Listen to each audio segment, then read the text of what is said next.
Welcome to the Success Pick and Mix podcast. I'm your host, Nicky Raby, a professional pick and mixer.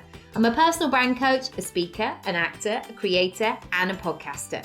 I'm on a mission to help you find and create your version of success. Your pick and mix of life and business on your terms. A blend that complements your personality, your goals, and your circumstances. Since 2018, I've been sharing interviews and mini episodes to help you unlock your next step, to make it real and make it happen. Round here, we dream big. We go for the ideal version. We talk about money and make moves our future selves would be proud of. This podcast is free and available for you whenever you need it. So do rate, review, and subscribe for new episodes. If you want to go deeper with my support, check out my freebies house and unlock the rooms you choose. nickyraby.com/freebies house. I also have workshops, programs, and one-on-one bespoke offerings. For prices and availability, go to nickyraby.com. Thank you, as always, for spending some time with me and my guests. Now, on to today's episode. In today's episode, I'm talking to Eirlie Chisholm, who is the founder and the maker of Overall 1516. And she makes amazing, so cute, lovely dungarees for babies and toddlers who wear cloth nappies. And go and have a look at her Instagram and you can see all of her products and what she's created. And she's done so much in such a little time. So I'm really excited for her to share her story today. She's also going to be running a market in the next few days, so do check out the description box and you'll find all the details. And I will probably be there on the Saturday because I'm working on the Thursday and Friday, so please come and say hi if you're there. And it's a really lovely experience in London to take the kids, and there'll be all kinds of stuff ready for Christmas, so it will be really great. Anyway, please, if you've been listening to this, rate, review, subscribe, all that good stuff. I would love it. And if you do want to leave a review, that would be really helpful as well. I'm so keen to elevate this podcast and take it to all the people that need it most. Not that I'm saving lives by any means, but hopefully by listening, it will provide a source of inspiration, bit of chat while you're cooking the dinner, or some motivating thoughts that will hopefully ignite some of your own ideas as well. As always, please come over to Instagram at Nicky Raby and join in the chat. Here's the episode. Hey Eirlie, welcome to the podcast. Hi Nicky. Oh, thanks so much for joining. Can you just tell me about what you do and about your lovely company that you created? Sure. So I design and manufacture predominantly children's wear. I started making it because I couldn't find clothing that fit my boys when they were wearing their chunky cloth nappies, and it kind of developed from there. Wicked. And how did it, have you always been in fashion? What's your sort of, your backstory? What's your journey? Oh, my journey. Yes, always fashion. I studied fashion straight after high school. And worked in different jobs doing like design and production, from like streetwear to kind of high-end fashion in Australia. And then I moved over to London almost 6 years ago now, and I worked at Reese. I did quality control there, and then I fell pregnant with my first boy, and kind of come back into making and doing everything now. Yeah, and also this has been over such a short period of time where you've just grown it really quickly and just become a brand, as it were. It's brilliant. But how did you? Because I guess also we all think that, I don't know, we can all do these things. Like it's really annoying that I once one year got into crocheting and I could just about do this one step or this one stitch or whatever. I see, this is the thing, whatever it's called. And then people started buying me books of like how to make finger puppets, and I was like, oh, I can't do that. But it's annoying when you can't. But I guess in something like fashion where everybody thinks they can do it, or print something on a t-shirt, how did you start to put the wheels in motion of making something really different. Yeah, it's funny because, so many people want to be designers, and even in college, people are like, I want to be a designer, I want to be a fashion designer, and they'll just get pictures from magazines and make the same thing again. I was like, well, that's not really, I don't know. I always really liked the technical side of fashion, so I really kind of, people either like science at all, but I really get things like how a garment fits on a body and how it should be, and I can visualize it in 3D before I can kind of, before it exists. So that's kind of one thing that I've always really enjoyed, and it's a thing that's kind of the nerdier side of fashion, is the pattern cutting aspect and the fit aspect. So that's something that I've always drawn to, and I've done that throughout my career as well as like freelance. So that kind of kept me going a bit. And I guess I wanted to make something different because, fashion is like pretty saturated. So when I had this issue, I thought, well, I'm going to find and do it in a way that nobody else does it. How did you go about creating something that was different, that was going to stand out in the market and be something that people go, oh, I haven't seen that before? Yeah, that's a good question. Well, basically, I just couldn't find exactly what I wanted. And I thought, there's plenty of, within like dressing children for cloth nappies, this comes up a lot in like cloth nappy forums and that kind of thing. Oh, what are the best brands that are cut for cloth nappies? And all of them, people suggest children wear leggings because they're very stretchy. And that's fine. But, in London, you're, playing outside in the winter, crawling around a concrete playground, leggings don't really like stand up to it. So I was having trouble finding what I wanted, and I just thought, look, I'm going to try and make it myself. And I think I just had the confidence of, well, I know I've been working in fashion for, I don't know how old I am, like long enough that I've experienced all these elements and putting all this together, and I felt like it was quite a logical step for me. Yeah, and how did you have any sort of rules, I guess, of like the tick boxes of the things that you wanted it to be? Because I know you have a real sustainability element, and tell me about sort of the importance of the story and your own set of rules.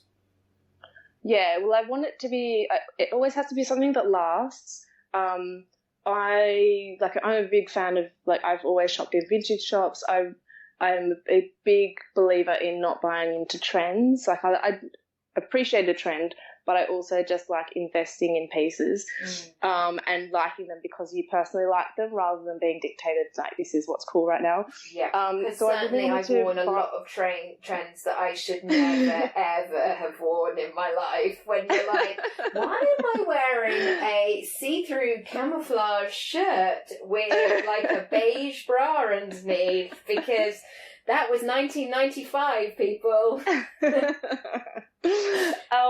And I think when you're, like, buying things for children in particular, like, they grow so quickly.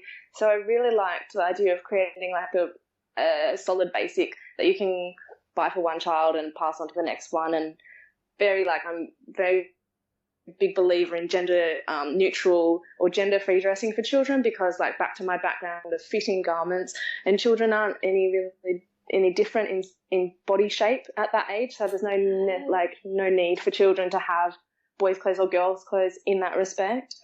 Yeah, sorry. Yeah, no, I was just going to say that is such a good point of we can be so limited, and this is such an interesting conversation at the moment of, I was determined when I knew that I was having a boy, like, I'm not gonna just dress him in fire engines and trucks and diggers and all that sort of stuff. But unfortunately, that is all the stuff that he likes. It's hard to avoid. It really, yeah.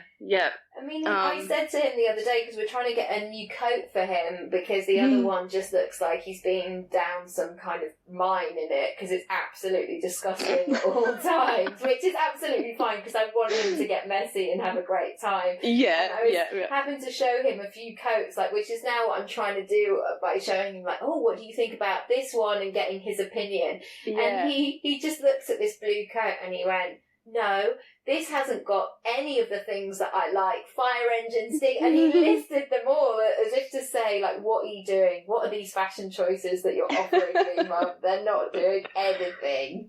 No. But so I guess, how did you start the process? I mean, for people who are thinking, I quite fancy doing that, what was the first thing that you did? The first thing I did was I just started making samples. I got cheap fabric, usually like calico, because it's just like white cotton and you can see the design quite easily. You don't get distracted with prints or whatever. And I just started, cutting out shapes and making them and putting them on Casper, who was, I think he was about 3 months old when I started. So fitting them on him and, and then it just kind of, once I got the cut right, I was kind of still sourcing fabrics at that time, and ideally I'd like to use, I use 100% cotton. I'd like to use organic, but it's very expensive, and at the moment I don't have the kind of purchasing power of buying like huge minimums to kind of make it affordable. Yeah. I just sort of like just experimenting with different fabrics. I only do like one cut essentially, so it's supposed to be like a really simple brand where, you know, you get the shape and then you can choose your different fabrics, and that's where the interesting kind of part comes in. So I really just had to nail that one cut and make sure it fits every size. And then I started like sourcing different things like hardware, I have certain things where all my metal hardware is black metal, all my stitching is black, all my top stitching, that's like a signature of all my garments, and that just makes it really simple as well. It's like just a simple production process then too. I don't need to be matching all different threads, so it's like a lot of it is just my wanting to keep things simple. Yeah, but you're right, because actually sometimes I think that we can all try and be too bespoke for all these things, and actually if I'm looking at somebody, you know, when you kind of, I don't know, thinking about a sofa, and it's like you can get it in these fabrics with these legs and this kind of consistency of cushion, and I'm just kind of want to say to the person, can you just show me something that I'll like, so I don't have to make the decision. But I think that's really lovely for you as a designer, because people will have that confidence in you of like, I am showing you what works. I am showing you how this can kind of come to life, which is great. How important has social media been for you? How have you used that, and what's really worked for you? Social media has been huge for me, because it's been a way of getting the brand out to people I have no budget. I was just thinking the other day how I don't even have a budget to pay myself, let alone pay for any like advertising or anything. Yeah. But social media is, when I say social media, I'm talking about Instagram, because I really enjoy Instagram anyway, so I find it really easy to chat on there. And it's a really nice way to kind of invite people in to see what I'm doing. It's been amazing for me. I think I launched my account at the start in January, and Annie Ridout from the Early Hour mentioned me very early on, and I think I went from having 50 followers to 200, and that was amazing. I think my mum was watching the count go up. It was quite thrilling. It's so nice when like a member of your family come on board and they're like, I'm on the Instagram, and you're like, wow. I mean, my mum actually hadn't listened to the podcast for a while, and she was like, can you just put some like of the new episodes? Can you just do all of them? I'm like, well, how far back do you want me to... Can you go back to March? And you're like, okay, here's 62 episodes that are going to clog up your iPad. You want that? I'll give it to you. And also, like, markets as well. I've seen you at various things. what does that sort of bring to your business and your brand, and how can that be really helpful? I think the funny thing about markets is I've done two. The first one I ever did, I think, was in March, and I think I kind of gained more from that in terms of meeting other makers, and that kind of creative support network. Than I didn't make any sales, but yeah, I made these amazing connections with people, and that was so valuable. And also, people that did see my stall have gone on to become customers since then. So it's a marketing thing as well. But yeah, I'm pretty new to the market scene, but everyone I've done, each of the ones that I've done, I've met brilliant people that also have businesses, and it's just been a really nice networking thing. And I think, especially because I don't ever get out, it's a really nice way to just get out and talk to other adults that have businesses. It's really quite a treat. Yeah. Because I think also the entrepreneur life, or, you know, the fashion designer life, can sometimes be painted as this like really glamorous thing, but we know better behind the scenes that sometimes it's like, oh my goodness, I'm working late, or I'm doing this, this and this, and a lot of it is just sitting at your laptop or sitting at your sewing machine and churning the things out. That there's a lot of kind of grind to it as well. And how have you managed all this with kids, and are there things that you do on a day-to-day basis which have really helped you? Because I can't listen to any more of those like, my kids just play nicely while I run a multi-international business, and because my kid, he does play nicely, but for about 3.5 minutes, and then remembers he needs to ask me something very important. So, how have you done it, or how are you doing it? Oh, well, at the moment I feel like I'm not doing it so much. I used to, my boys, up until recently, they were just doing 2 days a week of nursery, and that was pretty tough. But they would sleep quite well, so I would kind of, from about 8 o'clock till midnight, I would work every night, and then often in the day I would actually nap to kind of balance things out, because I just found I was much better at, and they were napping too, so we'd all nap together. Just go and have a nap while they Mummy's going upstairs for a while. See ya. But now they don't sleep, so they're quite anxious. So the last few weeks in particular have been really hard, because I haven't had my few hours every night, because that really adds up, those few hours. So it's been tricky, but I try and kind of, to manage things, I get food delivered and all that kind of stuff. So I try and like simplify things, and I spend more money than I probably have the budget to do, but that gives me that little bit of extra time to kind of allocate to the business, because I don't have to think about what we're going to eat, because all the meals are kind of, coming, and just little things like that. So at the moment I don't really have any brilliant tips, because it's not going, as well. What, as you're saying your life isn't perfect? No way. Yeah. Yeah, I think that's so, there's such a good point there, that sometimes you just have to do things to be in that survival mode and get stuff done. So that time where I'll have busy times with work or whatever, and I'm not doing all of the things, or like I think I did a post on Instagram the other day that I wasn't feeling like exciting mummy that day, because I was just shattered, and I had a lot of stuff to do, and my boy had not been sleeping that well, and it's really hard when that is the case and that's going on. But do you know what? Sometimes that's okay, and you don't have to reinvent the wheel and produce something amazing or different every night. Sometimes it's like we all need to get fed so we can all go to bed and hopefully all get some kip. Yeah, exactly. How did you? So I guess what are your plans for the next few years in terms of the brand, and where do you want to take it, and what do you want to do?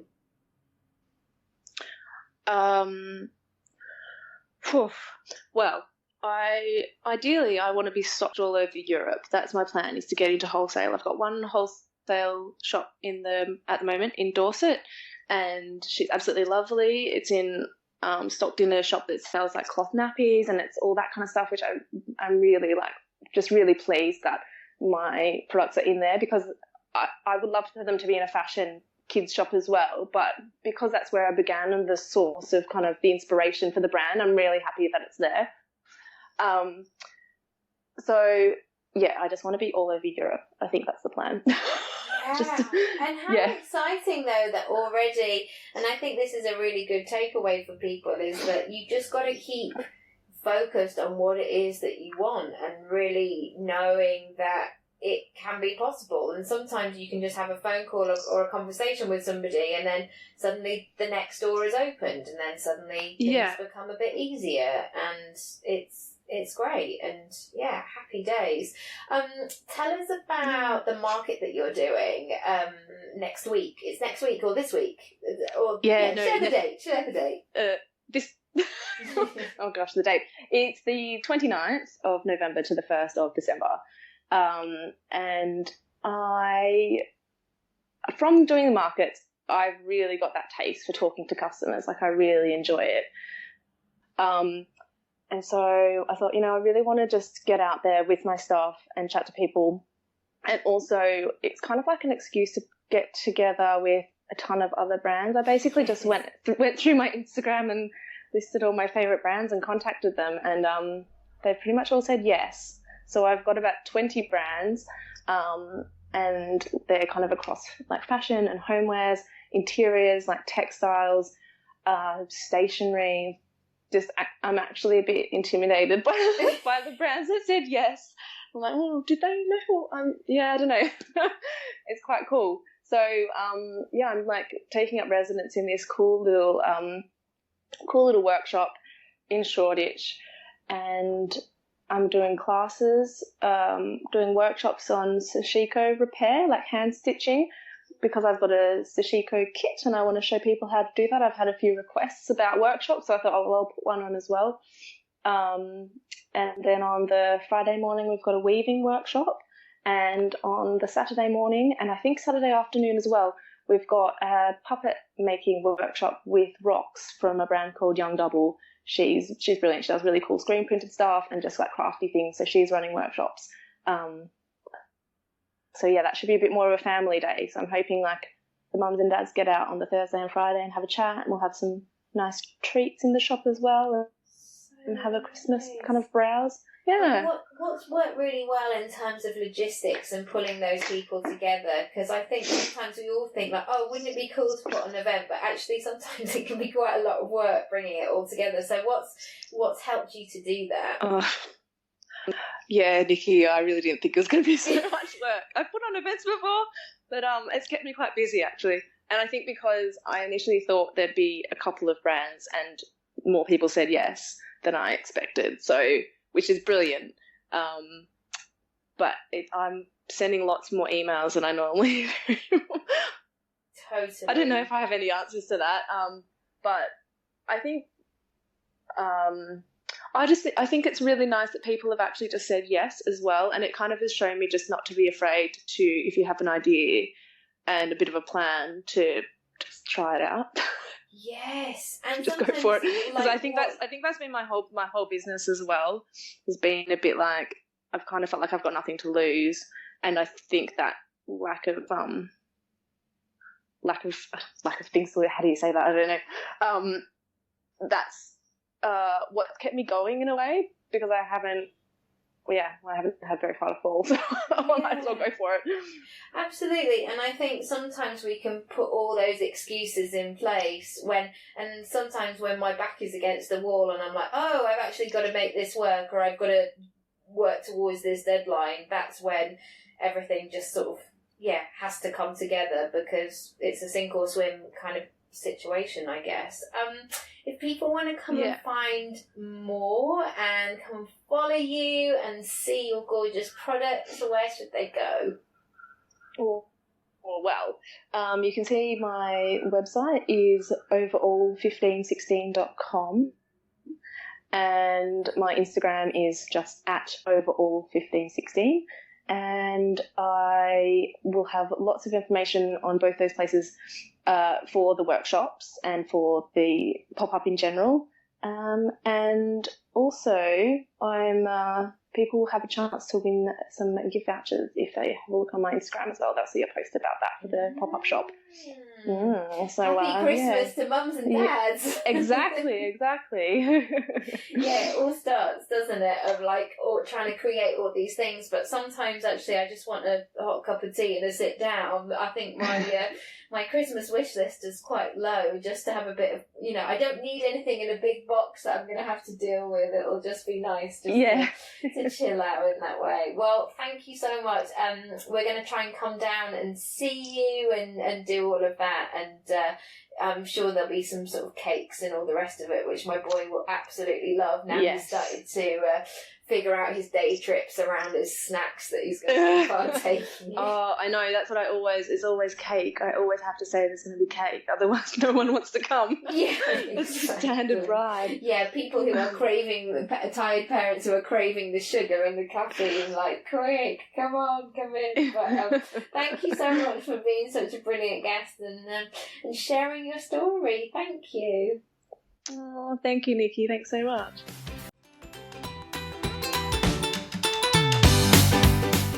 Thanks so much for listening to today's episode. If you haven't already, feel free to rate, review and subscribe for all the brand new episodes. If you want to go deeper with my support, check out my freebies house and unlock the rooms you choose. nickyraby.com/freebies house. I also have workshops, programs and one-on-one bespoke offerings. For prices, availability or just to have a chat with me, go to nickyraby.com. Thank you, as always, for spending some time with me and my guests, and I'll see you next time.